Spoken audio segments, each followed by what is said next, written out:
नमस्ते बच्चों, कैसे हैं आप सब।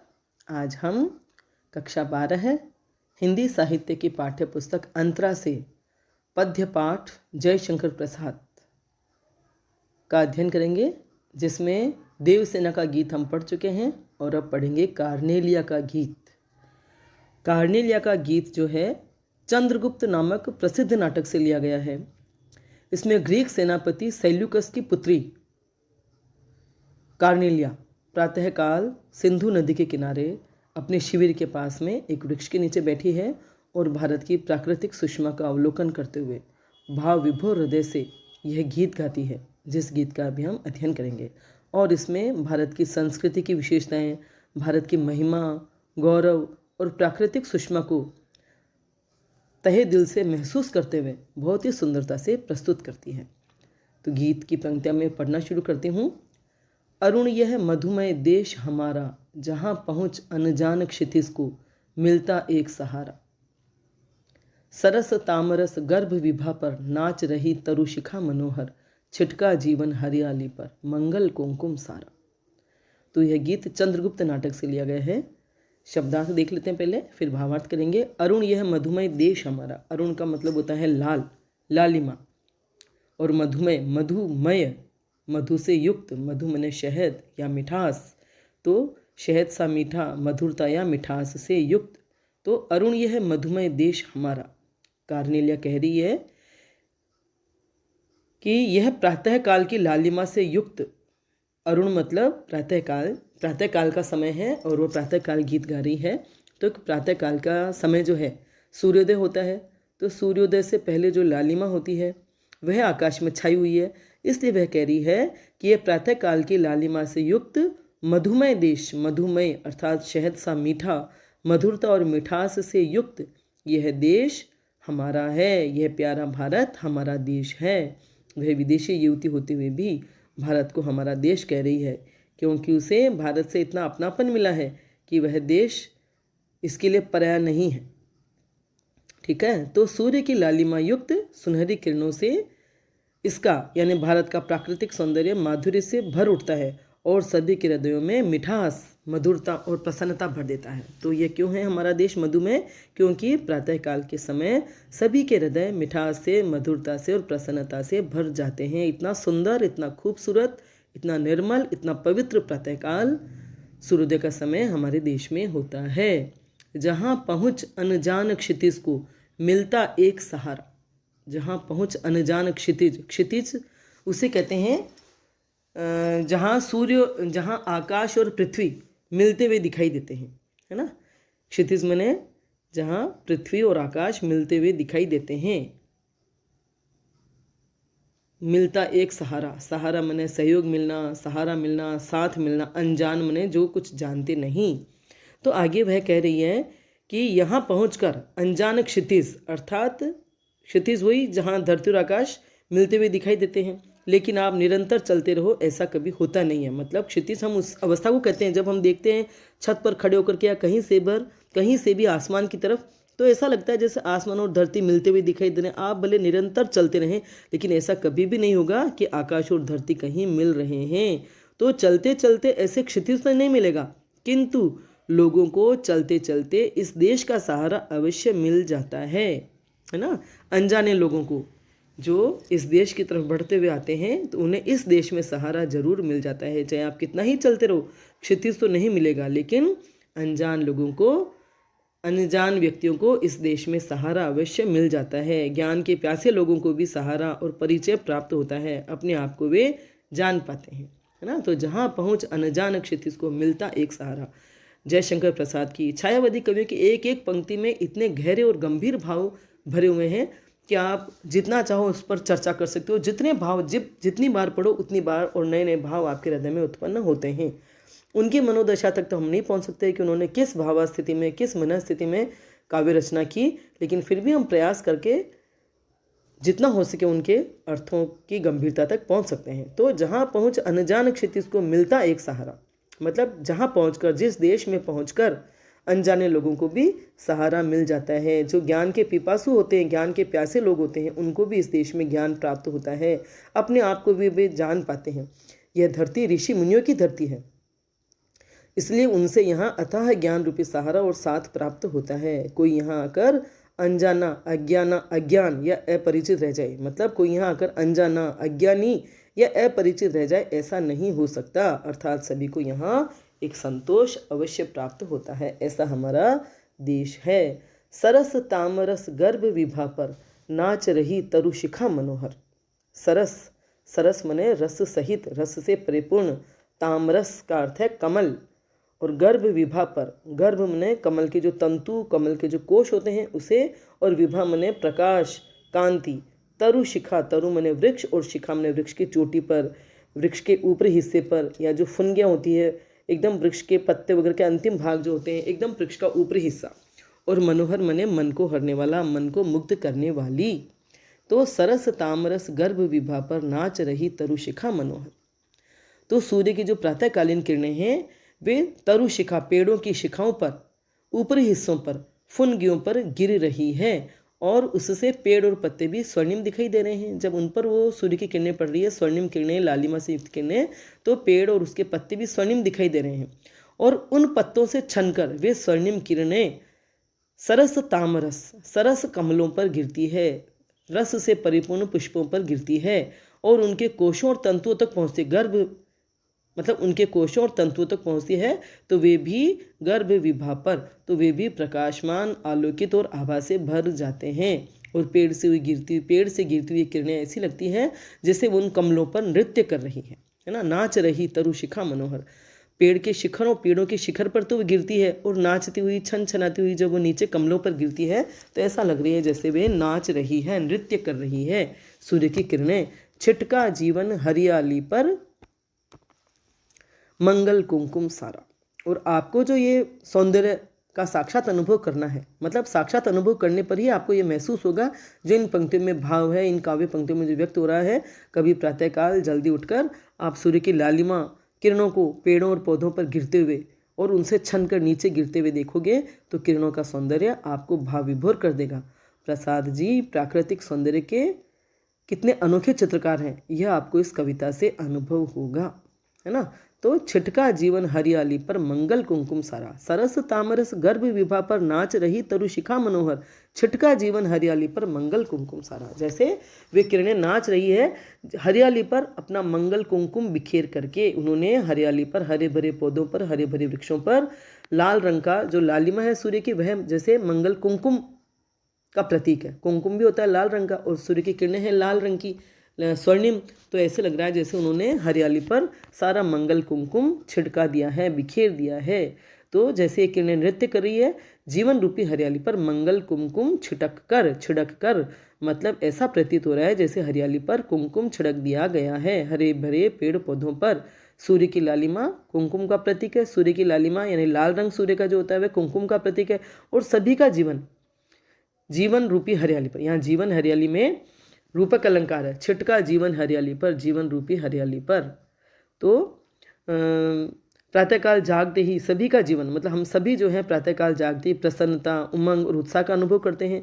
तो जीवन हरियाली मने जीवन रूपी हरियाली पर मंगल कुमकुम छिड़क दिया गया है, अर्थात जीवन प्रसन्नता और आनंद का अनुभव कर रहा है। समझ में आ रहा है? बहुत सुंदर भी है और बहुत गहन और गंभीर भी है। भाव और अर्थ जो है बहुत गहन और गंभीर भी है, सरल भी है। छिटका जीवन हरियाली पर मंगल कुमकुम सारा, यानी सूर्य की जो किरणें हैं, लालिमा युक्त किरणें हैं, वे ऐसा लग रहा है जैसे हरियाली पर लग क्या रहा है, हरियाली पर, हरे भरे पौधों पर उसने मंगल कुमकुम बिखेर दिया है, और उससे और हरे भरे हो गए हैं पेड़ पौधे। और पेड़ पौधों का जो हरा भरापन है वह उनकी प्रसन्नता का प्रतीक है। लघु सुर धनु से पंख पसारे, शीतल मलय समीर सहारे। लघु मने छोटे छोटे, और सुर धनु मने इंद्रधनुष, पंख पसारे, शीतल मने ठंडी, मलय समीर, मलय मने चंदन की खुशबू से युक्त, चंदन की सुगंध से युक्त हवा, समीर मने हवा के सहारे। तो छोटे छोटे इंद्रधनुषी रंग के पंखों को फैलाए हुए, शीतल मलय समीर यानी चंदन की सुगंध से युक्त हवा के सहारे या हवा के साथ साथ, उड़ते खग जिस ओर मुँह किए, समझ नीड़ निज प्यारा। उड़ते खग, उड़ते हुए पक्षी, खग मने पक्षी, जिस ओर मुँह किए, समझ नीड़ निज प्यारा। नीड़ मने घोंसला, घर, निज मने अपना। तो पक्षियों का घर होता है घोंसला। तो पक्षी भी उड़ते हुए इसी ओर मुंह किए चले आते हैं। मतलब पक्षी भी उड़ते हुए शीतल मंद समीर के साथ साथ साथ उड़ते हुए इसी ओर मुंह किए चले आते हैं, क्योंकि वे इस भारत को अपना प्यारा नीड़, अपना घर समझते हैं। नीड़ मने घोंसला। तो पक्षियों के लिए घोंसला। तो जिस तरह से पक्षी अपने घोंसलों के मुंह किए घर लौटते हैं, उसी प्रकार यहाँ किसी भी देश के नागरिक शरण पाने के लिए निश्चिंत होकर भारत की ओर मुंह किए आ जाते हैं और भारत उन्हें अपनी धरती पर पूर्ण आश्रय देता है, शरण देता है। ऐसी भारत भूमि है, भारत की संस्कृति है ना। आपको पता होगा हर वर्ष विभिन्न देशों के पक्षी भी हमारे देश में आते हैं, हमारे देश की जलवायु का, हमारे देश की प्रकृति का आनंद लेने के लिए। हालांकि वे पुनः लौट जाते हैं, लेकिन भारत में विभिन्न देशों के, विभिन्न संस्कृतियों और धर्मों के लोग जो यहाँ आते हैं और आश्रय पाते हैं, ऐसे भारत के लोग और संस्कृति हैं जो सभी को गले से लगाती है और पूर्ण रूप से सहारा और प्रेम देती है कि वे पुनः कोई लौटकर नहीं जाता, यहीं का होकर रह जाता है ना। तो लघु सुर धनु से पंख पसारे, शीतल मलय समीर सहारे, उड़ते खग जिस ओर मुँह किए, समझ नीड़ निज प्यारा। तो ये भारत ऐसा नीड़ है, ऐसा घोंसला है, ऐसा घर है, जिधर जो भी मुँह किया आ जाता है वह इस घर को अपना समझ करके ही आता है और इस घर से उसे इतना अपनापन और प्यार मिलता है कि वह कभी इसको छोड़कर नहीं जाता, बल्कि यहीं का होकर रह जाता है। तो इन पंक्तियों में संस्कृत निष्ठ भाषा है, तत्सम शब्द हैं। क्षितिज मधुमय अरुण सरस तामरस गर्भ विभा पर, नाच रही तरुशिखा मनोहर। जीवन हरियाली, जीवन रूपी हरियाली में रूपक अलंकार है। ठीक है। तो भाषा में लाक्षणिकता है, व्यंजना है। लघु सुर धनु से पंख पसारे में उपमा अलंकार है। सुर धनु से, सुर धनु जैसे, छोटे छोटे इंद्रधनुष जैसे पंख पसारे हुए, पसारे मने फैलाए हुए, पसारना मने फैलाना। ठीक है। तो लघु सुर धनु से पंख में उपमा अलंकार है। जीवन रूपी हरियाली में रूपक अलंकार है। जैसे हरियाली पर सूर्य की किरणें गिरती है और वे हरी भरी होकर प्रसन्नता व्यक्त करती है, वैसे ही प्रातःकाल की किरणों को, सूर्य को देखकर लोगों का जीवन भी प्रसन्नता उमंग महसूस करता है। ये इस पंक्ति का भाव है। इस तरह से बड़ी ही प्रतीकात्मक भाषा में, लाक्षणिक भाषा में कवि महोदय ने, जयशंकर प्रसाद जी ने प्राकृतिक सौंदर्य और हमारी देश की संस्कृति का चित्रण किया है। बरसाती आंखों के बादल बनते जहाँ भरे करुणा जल, लहरें टकराती अनंत की पाकर जहां किनारा। बरसाती आंखों के बादल, आंखों में जैसे बादल बरसते हैं, जैसे बादल पानी बरसाकर समस्त धरती के लोगों के लिए अपनी करुणा बरसाता है। बादल जो पानी बरसाते हैं वह समझ लीजिए उसकी करुणा का जल ही बरसता है, ताकि सभी धरती के वासी, सभी प्राणी सुखी रहें, तृप्त रहें। बगैर जल के कोई जीवन है क्या? नहीं। तो वैसे ही यहाँ के लोगों की आंखों में भी सभी के लिए करुणा का जल बरस पड़ता है ना। यहाँ के जो लोग हैं, भारत के जो निवासी हैं, उनकी आंखों से भी सभी के लिए करुणा का जल बरस पड़ता है। वे केवल अपने देश और देशवासियों से ही प्यार नहीं करते, बल्कि दूसरे देशों से आने वाले असहाय, बेसहारा और शरण पाने के इच्छुक व्यक्तियों के लिए भी सदैव करुणा से भरे रहते हैं और उनके दुख देखकर उनकी आंखों से जल यानी आंसू बरसने लगते हैं। ये भारत की सर्वप्रमुख और अप्रतिम विशेषता है। दूसरे देशवासियों को, दूसरे संस्कृति के लोगों को अपनाने की, दिल से अपनाने की और अपने देश में जगह देने की। तो बरसाती आंखों के बादल बनते जहाँ भरे करुणा जल, बादल जैसे करुणा का जल बरसाते हैं, वैसे यहाँ के लोगों की आंखें सब पर अपने करुणा का जल बरसाती है। लहरें टकराती अनंत की पाकर जहाँ किनारा। तो जहाँ सागर की लहरें, सागर जो अनंत है, जिसका कोई अंत नहीं, जिसकी कोई सीमा नहीं, उसकी लहरें भी भारत की सीमाओं से टकराकर ही अपनी मंजिल और अपना किनारा प्राप्त करती हैं। लहरें टकराती अनंत की पाकर जहाँ किनारा, मतलब सागर की लहरें भी टकरा कर हर देश की सीमा से टकराती है। सागर जिन जिन देशों की सीमाओं को छूते हैं, उन सभी की सीमाओं से वे टकराती हैं, लेकिन कहीं उन्हें सहारा नहीं मिलता। और जब वे भारत देश की सीमाओं से टकराती है, तभी उन्हें अपनी मंजिल और अपना किनारा प्राप्त होता है। ऐसा है ये भारत, अर्थात जिन्हें कहीं कोई सहारा नहीं मिलता, वे सभी भटक कर यहीं आते हैं और यहीं उन्हें अपनी मंजिल, अपना अंतिम सहारा प्राप्त होता है। कितना सुंदर भाव है और कितनी सुंदर बात, कितनी सुंदर भाषा शैली में। बरसाती आंखों के बादल बनते जहाँ भरे करुणा जल, अनुप्रास अलंकार भी है। बरसाती आंखों के बादल बनते, नीड़ निज समीर सहारे, ठीक है। हेम कुंभ ले उषा सवेरे, भरती ढुलकाती सुख मेरे, मदिर ऊँघते रहते जब, जग कर रजनी भर तारा। हेम कुंभ, हेम कुंभ यानी तो मतलब कितनी सुंदरता से भारत की संस्कृति, भारत की प्रकृति और विशेषताओं का उद्घाटन इन पंक्तियों में हो रहा है। अद्भुत है प्रसाद जी का भारतीय संस्कृति और भारत से प्रेम, है ना। बरसाती आंखों के बाद इन पंक्तियों में जो भाव व्यक्त हुए हैं वे भारतीय संस्कृति के प्रति, भारत के प्रति प्रेम और भारतीय संस्कृति की विशेषताओं को बहुत ही अच्छे से उजागर करती हैं। तो हेम कुंभ ले उषा सवेरे, हेम मने स्वर्ण और कुंभ मने कलश, घड़ा, और उषा यानी प्रातःकाल होने से तत्काल पहले का समय, एकदम प्रातःकाल होता है उससे पहले जो लालिमा होती है वह उषा काल होता है। तो यहाँ हेम कुंभ से आशय सूर्य से ही है। कभी देखा आपने सूर्योदय का समय? सूर्योदय से तत्काल पहले का आप कभी उठिए, जागिए सूर्योदय के समय, सूर्योदय से पहले, तो आप देखेंगे सूर्य कितना सुंदर, बिल्कुल सोने का घड़ा ही लगेगा। हेम कुंभ स्वर्णिम कलश, विज्ञान ने तो सूर्य को आग का गोला कह दिया है, बस आग का गोला यही रूप उसे नजर आया है। लेकिन आप हिंदी के साहित्यकारों ने उसे हेम कुंभ कहा है, स्वर्णिम कलश कहा है।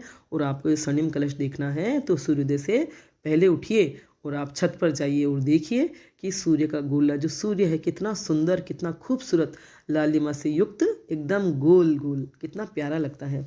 तो यहाँ हेम कुंभ से आशय सूर्य से ही है। सूर्य जो उषा काल में स्वर्णिम कलश जैसा चमकता है। तो यहाँ उषा का मानवीकरण किया गया है। मानवीकरण अलंकार कहाँ होता है? जहाँ निर्जीव पदार्थों या निर्जीव जो भी वस्तु या पदार्थ होते हैं उन्हें मनुष्य की तरह क्रियाकलाप करते हुए दिखाया जाता है। तो उषा काल के लिए कहा है कि उषा हेम कुंभ ले उषा सवेरे, उषा लेती है, उषा रूपी नायिका प्रातःकाल सूर्य रूपी स्वर्ण कलश को लेकर, अर्थात कुंभ को, कलश को सुख रूपी जल से भरकर सबके जीवन में ढुलका देती है, सबके जीवन में सुख ढुलका देती है। उस स्वर्णिम कलश में सबके लिए सुख भरे हुए होते हैं, जिन्हें उषा रूपी नायिका सवेरे सवेरे आकर सबके जीवन में बिखेर देती है, छलका देती है। उन सुखों को, कौन से सुख? प्रातःकाल होते ही हर प्राणी अपने आप में, हर व्यक्ति, हर मनुष्य, हर प्राणी धरती का जो है अपने आप में कितनी ऊर्जा, कितनी खुशी, उमंग और उत्साह का एहसास करता है। यानी प्रातःकाल का सूर्य सभी के मन में, सभी के जीवन में इन भावनाओं का संचार करता है, उमंग का, उत्साह का, ऊर्जा का, और सभी नई ऊर्जा से, नई उमंग से अपने क्रियाकलापों में लग जाते हैं अपने अपने सुखों को पाने के लिए। और यह सब कब घटित होता है? हेमकुंभ को कब ढुलकाती है उषा? मदिर ऊँघते रहते जब, जग कर रजनी भर तारा। रजनी मने रात भर, मदिर मने नशे में, मस्ती में, ऊँघते, ऊँघना, ऊँघते रहते, मदिर ऊँघते रहते जब, जग कर रजनी भर तारा। रात भर तारे जो जग रहे थे रात भर तारे, वे अब ऊँघने लगते हैं, वो नींद के नशे में, मस्ती में जाने लगते हैं। तब उषा स्वर्ण कलश लेकर आती है और सभी के जीवन में सुख फैला देती है, शुभ ढुलका देती है। समझ में आई बात? पूरी कविता समझ में आई? तो ये गीत बहुत ही खूबसूरत है। जितना सुंदर और मनमोहक इसका भाव पक्ष है, मूल भाव है, उतना ही सुंदर या उतनी ही सुंदरता, लाक्षणिकता और व्यंजना से भरपूर अलंकारों से सजी हुई इसकी भाषा शैली है, इसका कला पक्ष है। छायावादी शैली में है ये गीत। छायावादी कवि हैं जयशंकर प्रसाद। संस्कृत निष्ठ परिष्कृत भाषा है, तत्सम शब्द है। संस्कृत निष्ठ का मतलब ये तत्सम शब्दों से युक्त, तत्सम शब्दों का अंबार लगा हुआ है इस कविता में, इस गीत में, और उसी से इस कविता की भाषा शैली बहुत ही सुंदर, बहुत ही मधुर और मनोरम बन पड़ी है। अनुप्रास अलंकार है, अनुप्रास अलंकार जहाँ तहाँ बिखरा हुआ है। उपमा अलंकार है, रूपक है और मानविकरण अलंकार भी है। उपमा अलंकार बताया था, लघु सुर धनु से पंख पसारे, सुर धनु जैसे पंख पसारे हुए, वो जीवन हरियाली, जीवन रूपी हरियाली। या रूपक अलंकार है हेमकुंभ, हेमकुंभ में भी हेमकुंभ स्वर्णिम कलश, है ना, सोने जैसा कलश। और मानविकरण अलंकारों का बड़ी ही खूबसूरती से प्रयोग हुआ है। भारत की प्रकृति, भारत के प्राकृतिक सौंदर्य, सुषमा और प्रातःकाल के सौंदर्य के माध्यम से, प्रतीकात्मकता से भारतीय संस्कृति की विशेषताओं को, भारत के नागरिकों के स्वभाव को, उनकी प्रकृति को कितनी गहनता से, गंभीरता से गूंथ कर व्यक्त किया है प्रसाद जी ने। कि जितनी महिमा गाई जाए वह कम है। प्रसाद जी का देश प्रेम, देशभक्ति और संस्कृति के प्रति जो गौरव भाव है वह अद्भुत ढंग से प्रकट और व्यक्त हुआ है इस गीत में। तो आपको ये गीत बहुत अच्छे से समझ में आ गया होगा। वीडियो मेरा पसंद आया हो तो लाइक करें, अपने फ्रेंड्स के साथ शेयर करें, मेरे चैनल को सब्सक्राइब करें, बेल आइकन भी अवश्य टच करें ताकि जब भी मैं वीडियो बनाऊंगी उसकी सूचना आपको तत्काल मिल जाएगी। धन्यवाद। अगली वीडियो में हम इन दोनों ही गीतों के प्रश्नोत्तर करेंगे।